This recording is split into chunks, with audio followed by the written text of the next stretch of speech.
mouth moralist, like the woman that called up at C-SPAN this morning, said he should fall on his knees and pray to God for forgiveness. And and then I even had an argument with a woman at the store. They saw this paper in my basket. She said, "Can you imagine a man doing that to his wife?" I said, "How do you know that they're having an up and down relationship or a bad marriage, staying together for their 3 teenage daughters?" Or that they don't have an agreement that they can step outside of the marriage. Some couples do that and it works. I know some. Right. And then on top of that, the media makes a big thing. He met her on the night of the 13th. She left at 12:30 in the morning, or called at 12:30 at night, which means it was February the 14th, Valentine's Day.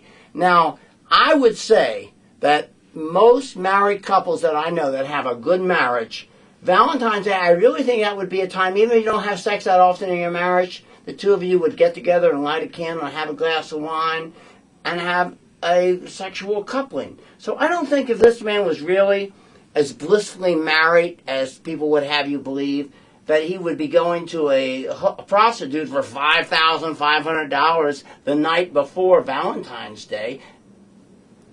Well, again, I don't think that he needs to apologize to his wife as much as the Daily News and every other news media needs to apologize to his wife and family for what they are contributing to their pain and suffering today. Right. There were 20 other clients. I think there were 20 other. He was client number 9. There were at least 15 or 20. It says none of the others were known. This man is the front page news. The other 9 or he is the crucified Addis, or Christ, so to speak, of this year. He's the crucified John, the crucified John of the year, folks. And that's absolutely outrageous. These outrageous attitudes we have, because I can tell you, I mean, I've worked Hollywood Boulevard for a summer as a prostitute, but there was a point when I was turning 40, and I was in a long-term relationship. I said to the woman in the store, I said, well, maybe, I said it would have been worse if he had gone out and picked up some woman and started a relationship with her. Maybe he had a marriage that was up and down. I had stormy periods. I had a very conflict-oriented relationship.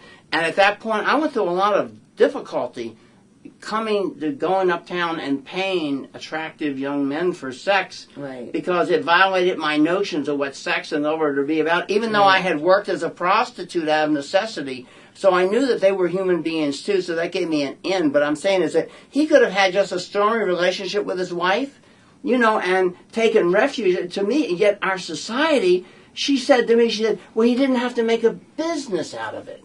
Like somehow going with a prostitute. I said, but going with a prostitute is not nearly as bad as starting a relationship with another woman. The reason I went uptown is I didn't want to go out to a bar and start making small talk with some other person. I wasn't interested in another relationship. I was a married man who just happened to be going through a bad time. So I became a John to find refuge from a temporary marital fight. I remember one boy wanted me to bring him home, and I said, I would, but the reason I come here is I'm a married man, and I'm in a fight with my lover, and I can't take you home. I would love to ordinarily, but you're a nice person and all that, but I come here because it's a limited relationship. I pay you money for sex, and I get sex, and that's the end of the deal.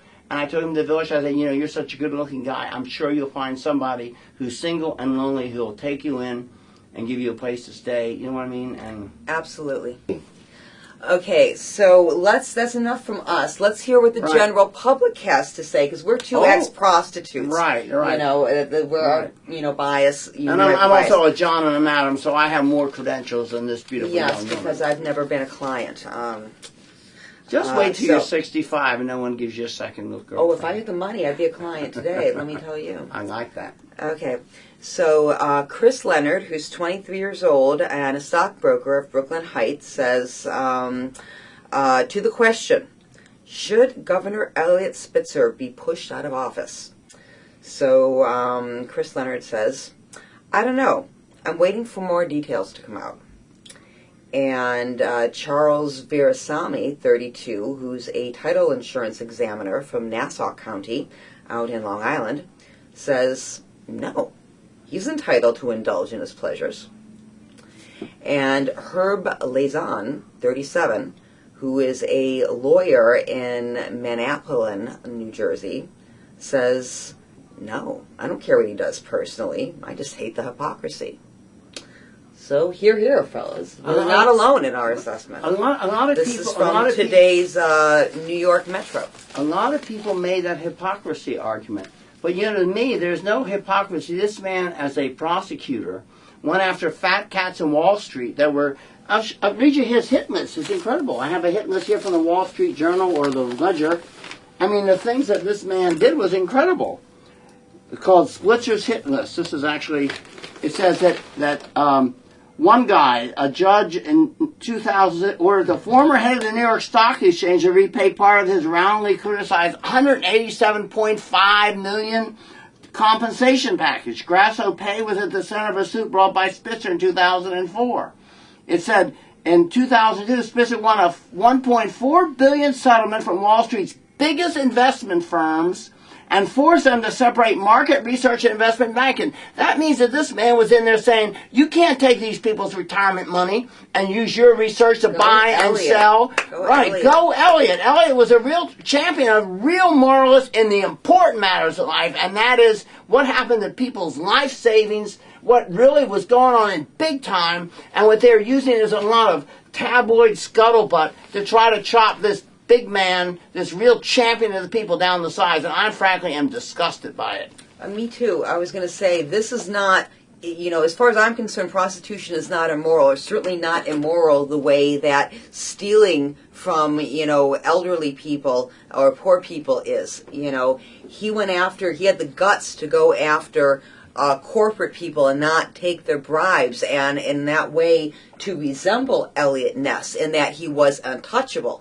This is the only way he could get him. And as far as I'm concerned, this is a victimless crime. This woman was not a sex slave. She was not being exploited. She was making, some hundreds and hundreds of dollars, doing this by her choice. This is not immoral. This is a private foible. What it was is, here is a public servant who really worked and served the public good, and he's being brought down by what could be at best described as a personal choice that a lot of people have moral objections to. But it's his business, and his wife's business, and the family's business. It isn't the Daily News' business or anyone's business. It's outrageous. This is going to bring this great champion of morality. Real morality. At best, you could say it was a momentary lapse in judgment, but the worst of what could happen would be for us to lose this great politician and leader. After Pataki,